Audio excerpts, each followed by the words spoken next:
My name's Gaggan I come from Chennai in southern India, and I've been living in the UK for 18 months.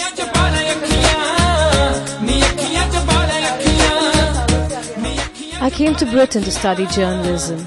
It was a big challenge, leaving behind my family, who wanted me to settle down and get married. They said I was making a mistake, and early on in my university course, I thought they might be right. There were times when I got to hear statements like I should go back to the country I belonged to. There were times where I would come back home crying, just dying to go back home. I still remember the night in December 2005 when I literally packed my bag, deciding that I had enough of the country, enough of my mates. It was time to go back home. But luckily, my course tutor, who was himself an Asian, persuaded me to stay on, and I'm glad he did. But were my experiences typical? Is racism a fact of life for British Asians here in Leicester? Yeah, obviously you get that all the time, Like what? What do you get? The normal, packy or raghead or whatever, but you just forget about it. It's not something many people want to talk about. But in January this year, one single event brought this whole uncomfortable subject to the fore.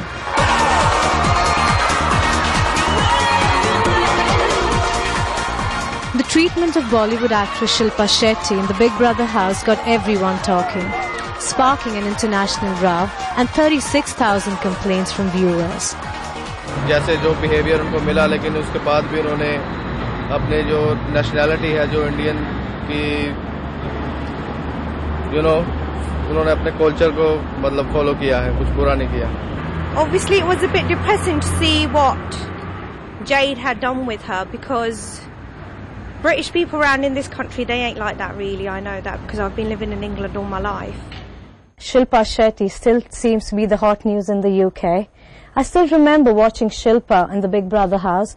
It brought back painful memories of my past. But when I watched Shilpa fight and survive in the Big Brother house, it really made me feel proud. Proud to be a woman, proud to be an Indian. If Shilpa Shetty can survive, so can I.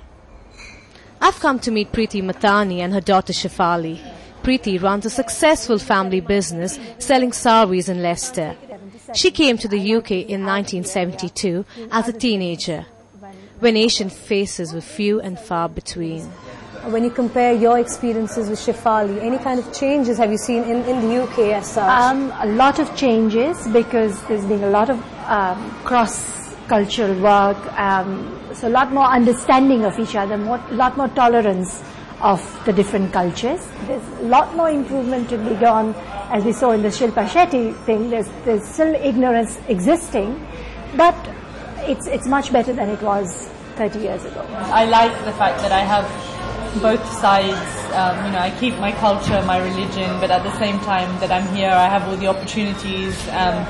Because, obviously I like going back to India on holiday, but at the end of the day, I've been born here, so this is my home. But I still have my roots in terms of my culture and religion. Walking along the Belgrave Road, I feel like I'm back in India. The sights, the smells, everything reminds me of home. But do Asians here feel pressured to integrate more into the British way of life? There has to be more give and take from the host community, I think. They should be more open to wanting to learn a little bit more about the other side, the other cultures. But yes, we must learn when we come here, we must learn, or at least try to learn the language here. That is very important. I'm proud to be an Asian in Britain. I've grown to love this country, and I have no doubt that where our communities do clash, it comes down to ignorance rather than racism. Respect each other's cultures and we can enjoy the best of both worlds.